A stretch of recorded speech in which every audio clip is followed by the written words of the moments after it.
got one that can see. With most people in the country right now focusing their attention on the results of the midterm elections, and rightfully so, well, there's a quote I'd like to point out. I forgot exactly where I read it, but here was the basic gist. Quote, "If we elect Democrats, we'll be a socialist country in 10 years. But if we elect Republicans, it'll probably take 15 years. Now, that was, of course, a joke. However, there is some truth to it, because it seems like regardless of which party is in power, our country appears to be slowly, incrementally stripping citizens of their basic fundamental rights. Now, you might say, hold on, Roman, what exactly are you even talking about? We have rights enshrined in the Bill of Rights, which is part of the U.S. Constitution, the highest law of the land. And I would say that's true. However, over the past 230-odd years, those rights have slowly been eroded away. Now, on this program, we've already spoken of many different examples. The right to freedom of speech, for example, is being attacked by what appears to be blatant collusion between social media companies and the government.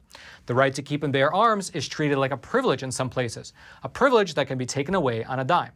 But today, in today's episode, I'd like to focus on a different right that's being encroached upon, a right that you and me, the people in general, typically take for granted, the Fourth Amendment, the right to be free from unreasonable searches and seizures. Because you see, unbeknownst to most people, the U.S. government has been, for years now, using a piece of technology called a stingray device to collect massive amounts of data on U.S. citizens without any search warrants. And if you think that's bad, well, it's likely going to get worse, because just last month, Joe Biden, very quietly, without much fanfare and without almost any media reporting on it, he revoked part of something called the Presidential Policy Directive number 28, making it even easier for the government to spy on American citizens. However, let me back up for a moment and set the stage for you properly here in order to make sense of all these different developments. If you're like most people, then you likely have your phone next to you all day long. In fact, you might be watching this video on your phone right now. But while a cell phone provides many conveniences, it's also, at the same time, essentially a tracking device. As an example of what I mean by that, if you happen to subscribe to, let's say, AT&T, well, you will not receive any phone calls or any text messages unless AT&T can locate your phone, which is a process that's accomplished, at least in part, by the use of cell phone towers. Because the network, meaning AT&T, T-Mobile, Sprint, and all the rest of them, they are always checking to see which cell phone tower their subscribers are closest to. And if, let's say, you happen to be moving around and your cell phone is no longer within the reach of the last tower that it previously connected to, then the search radius expands outward towards other cell phone towers within that same tracking area. Essentially, what this means in practice is that your phone is always looking to find the nearest cell phone tower, while at the same time, the nearest cell phone tower is always looking to find your phone. That's a bit of an oversimplified way of explaining it, but that's generally how it works.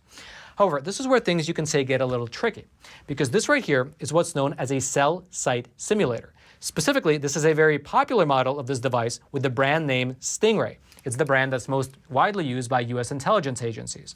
And what the Stingray does is that it masquerades itself as a cell phone tower. Essentially, the Stingray exploits the technical process by which a phone communicates with a tower by pretending to be a tower.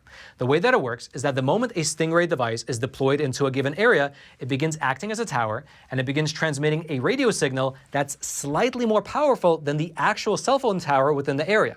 The result is that the cell phones within the range of the Stingray, they drop their connections to the legitimate cell phone towers, and instead, the cell phones connect themselves to the Stingray device. And once the cell phones are connected to the Stingray, multiple consequences start taking effect one after the other. First of all, the cell phones lose their ability to either send or to receive phone calls, text messages, or any other forms of communication. That's one thing that happens.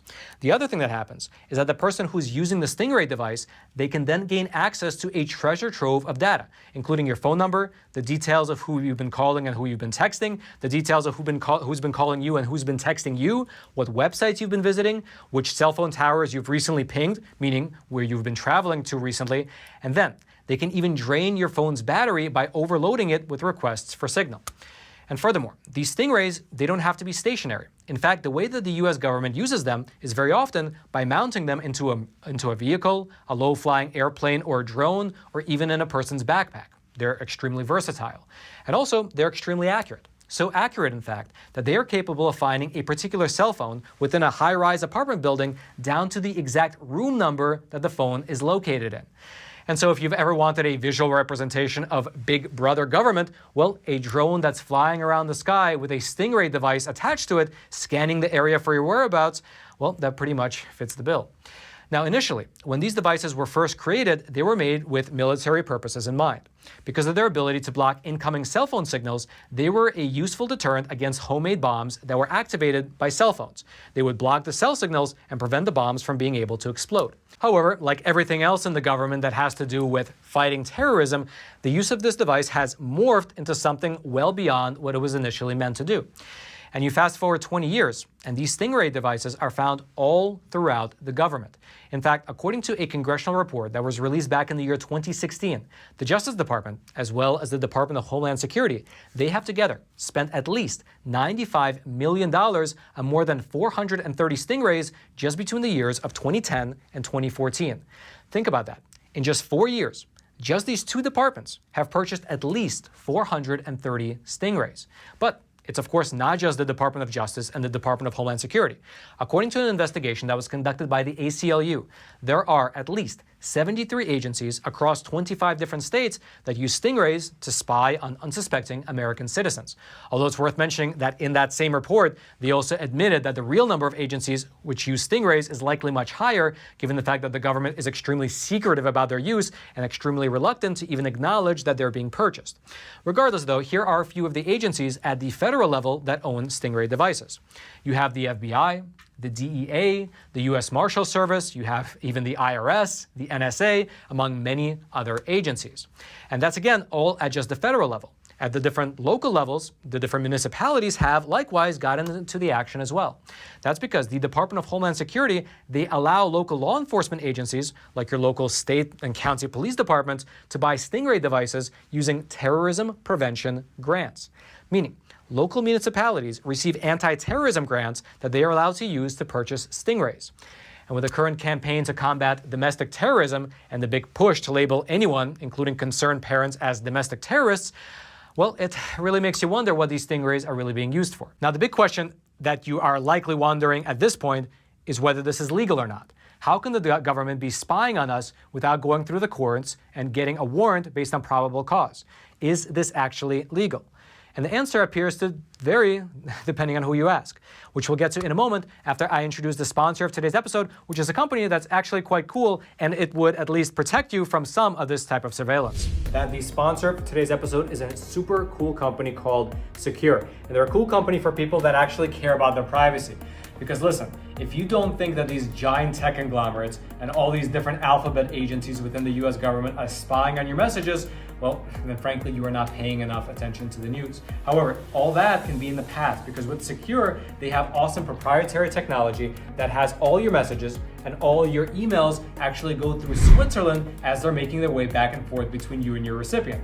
And so let's say you're here in America and the person you're messaging is over in Canada, Mexico, or anywhere else in the world. Well, it doesn't matter because all your messages are actually going through Switzerland back and forth from one to another, meaning that they're not subject to the Cloud Act and they are only subject to Swiss laws, which are some of the safest in the entire world. Their technology is awesome, it's proprietary, and they're a company that actually cares about your freedom. They care about getting the facts out, which is why they sponsor a company like ours. And best of all, they are offering a 25% off deal for our viewers, for the viewers of Facts Matter. So head on over to secure.com and use promo code Roman to get 25% off. And the rates are not even that expensive to start with. It's only $5 for the messenger and $10 for the email and messenger combo. And they even offer a 7-day free trial. So again, head on over to secure.com, use promo code Roman, save some money, and support an awesome sponsor. Now, at this point, you are very likely thinking to yourself, isn't this illegal? Can the police really just eavesdrop on my cell phone like this without a warrant and without even any probable cause? Well, the answer appears to depend on who you ask. Because for their part, the US government has been making the argument that since you are transmitting your personal information using a third party, in this case the phone company, you do not have a reasonable expectation of privacy. They view it similar to a public trash can. If you take the chewing gum out of your mouth and throw it into a trash can, well, the police can then take that gum out of the trash and do a DNA test on it because there is no reasonable expectation of privacy in a public trash can. Similarly, they are saying that since you are sending your information into the public sphere through your cell phone plan, you likewise don't have the right to privacy over that information once it's sent out. And what's surprising about this, at least it was surprising to me, is that the government does appear to have precedents to make that argument. That's because back in the year 1979, there was a U.S. Supreme Court case called Smith versus Maryland. And in that case, a man by the name of Michael Lee Smith, he was captured by the authorities after the police subpoenaed his records from the phone company, meaning that the police were able to capture Mr. Smith partly because they forced the phone company to reveal to them who he was calling. And so Mr. Michael Smith filed a lawsuit against the state of Maryland, arguing that those records were private and that this was a Fourth Amendment violation. However, again, this was back in the year 1979, the Supreme Court ruled against him. The court determined that a person waives their constitutional right to privacy when they tell the phone company which phone number they wish to be connected to. Meaning that since Mr. Smith should have expected the phone company to keep a record of his calls, he effectively waived his right to privacy. And that's exactly the argument that the government continues to use today, that because you use a cell phone, which you know connects to the local cell phone tower in your area, you're automatically, effectively signing away your right to privacy and ergo your Fourth Amendment protections. That's one of their arguments. The other argument that the government uses to push the idea that they don't need either probable cause or a search warrant to use stingrays is because they claim that stingrays don't collect the actual content of either your phone calls or your text messages, but instead they only capture some of the surface level data like who it is you're calling and when. And therefore, they claim that it's okay because they're not really violating your privacy in that way. Although to be frank, that particular argument is not really convincing, or at the very least it's only partially true, because the newer versions of the Stingray device, they appear to actually be able to collect the actual content of your phone calls, your text messages, and the websites that you visit. And so the government's argument here is not really that convincing, at least to me.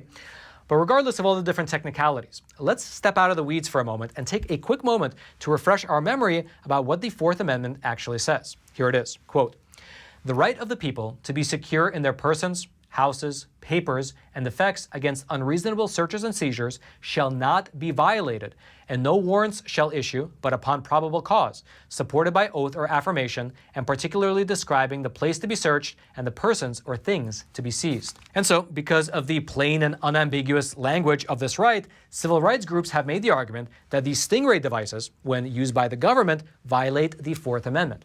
And surprisingly, the group fighting back strongest against all of this is the ACLU. They have been making the argument for years now that capturing the private phone data from American citizens, especially from phones which are often used in the privacy of a person's home, does in fact constitute the definition of a search as described in the Fourth Amendment.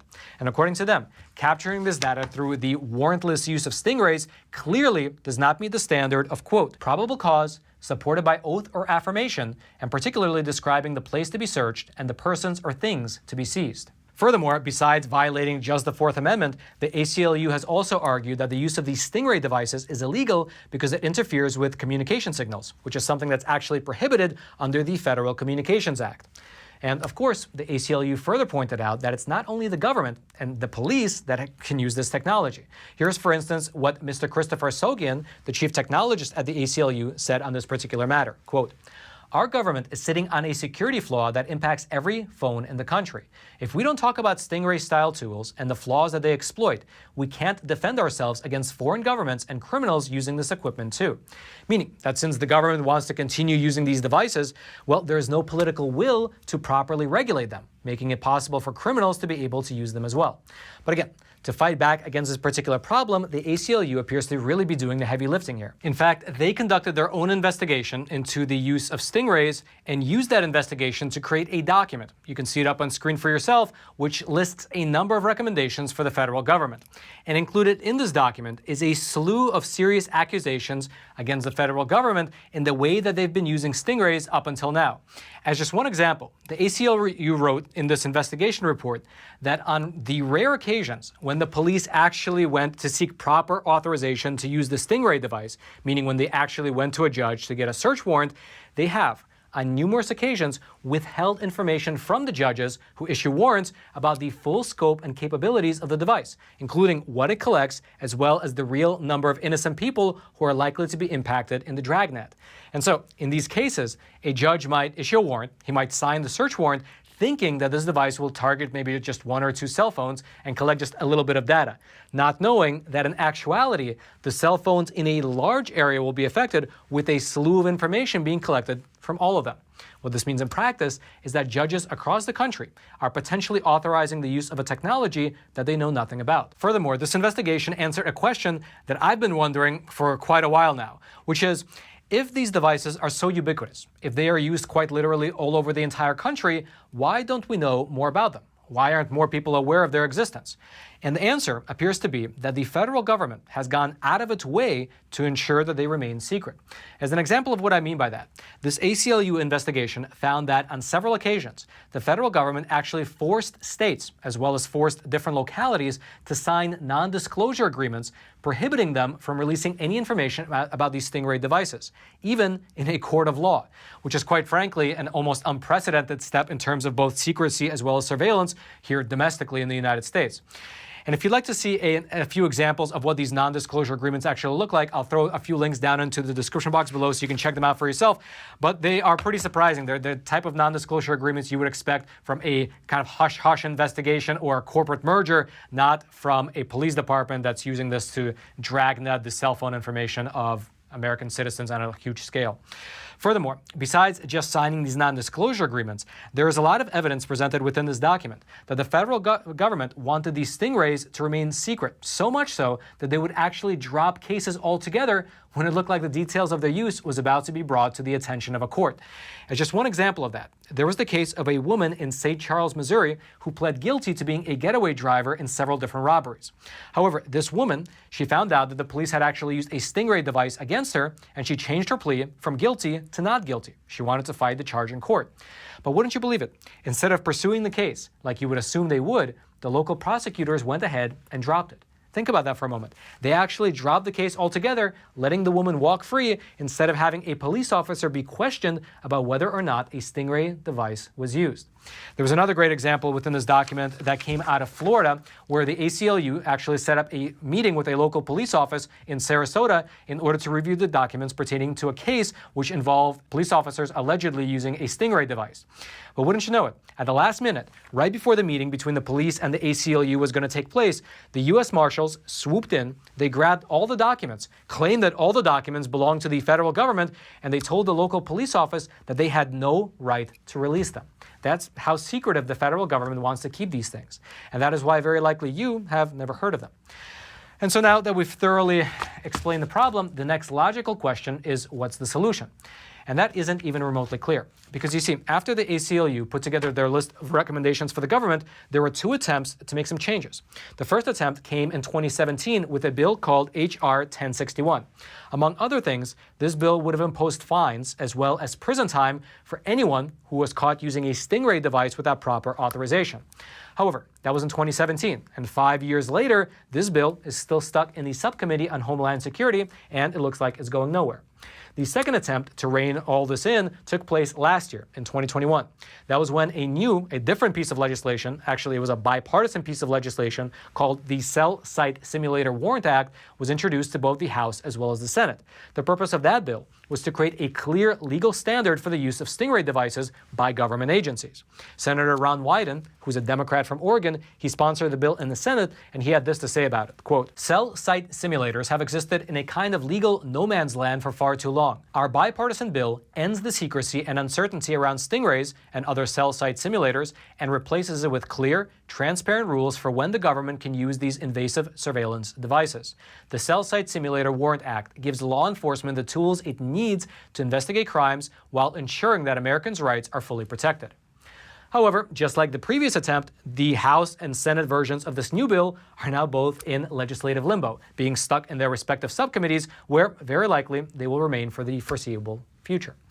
Now, on the flip side, I should mention that after facing intense pressure, the Department of Justice actually did ultimately come out and they released some guidelines of their own regarding the use of Stingray devices. Those guidelines, which you can see up on screen for yourself, which now requires federal law enforcement agencies to obtain a warrant supported by probable cause in order to use these devices.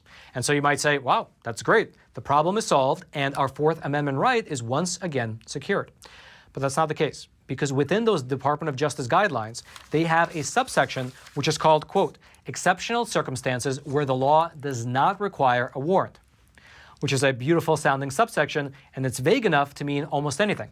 What are these exceptional circumstances that don't require a warrant? Well, your guess is as good as anyone's. Furthermore, these guidelines as a whole from the Department of Justice, they, for one, only apply to criminal investigations. And so if a federal agency is using stingray devices for national security purposes, well, they can still do so without a problem. And then second of all, these federal guidelines only apply to federal agencies, meaning they have no bearing on how stingrays are used by the different state and local law enforcement offices who have been using them for years. And so that's the reality of the situation, where you have the Department of Justice looking like they're addressing the issue, even though, as a practical matter, they really aren't. Furthermore, if you think all this is bad enough, well, it might get even worse. That's because just last month, Joe Biden, very, very quietly, without much fanfare or without much media scrutiny, he revoked part of Presidential Policy Directive number 28, making it even easier for the government to spy on American citizens. Specifically, you can see Joe Biden's executive order up on screen for yourself, and here's what it says in relevant part, quote, Presidential Policy Directive number 28 is hereby revoked, except for sections 3 and 6 of that directive and the classified annex to that directive, which remain in effect. Now, you're probably wondering what exactly is Presidential Policy Directive number 28. It's a very long name, and very few people have actually heard of it before. Well, it was put in place back in 2014 by Barack Obama, and it placed safeguards on the personal information that was collected by the federal government, and it placed limitations on the federal government's use of signals intelligence to spy on American citizens, with signals intelligence being things like monitoring phone calls, text messages, emails, and general internet browsing data. Essentially, it restricted the government from arbitrarily spying on American citizens. If the government were to spy on U.S. citizens, they were required to apply through the courts for their permission. At its core, Policy Directive 28 was a way to, at least at a bare minimum, keep the government, at least you can say, somewhat accountable while it spied on us. And yet, even this veneer of accountability was just revoked. Let me give you a few examples of the part of the directive that Joe Biden just gutted. This was from the original Directive number 28, which was just revoked, again, last month by Joe Biden. Quote, the United States shall not collect signals intelligence for the purpose of suppressing or burdening criticism or dissent, or for disadvantaging persons based on their ethnicity, race, gender, sexual orientation, or religion.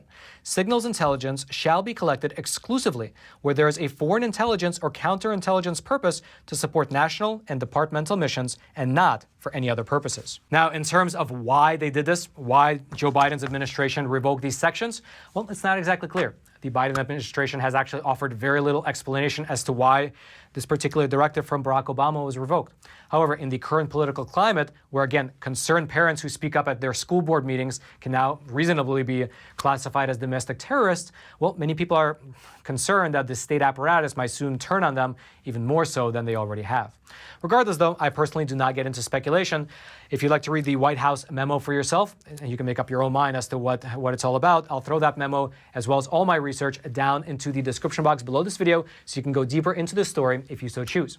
And also, I would like to give a big shout out to our fantastic researcher, Mr. Eric Schumacher, who helped pull together and make sense of all the data in today's episode. And I'm sure if he could, he would suggest that you smash this like button so this video can be shared out to ever more people via the YouTube algorithm. And also, I would also imagine that he would suggest that you subscribe to this YouTube channel as well. That way we can get this type of honest news content delivered directly into your YouTube feed every time we publish it. And then lastly, as I always say at the end of every episode, but I believe it's more pertinent in today's episode than ever before and in today's current political environment, until next time, stay informed and most importantly, stay free.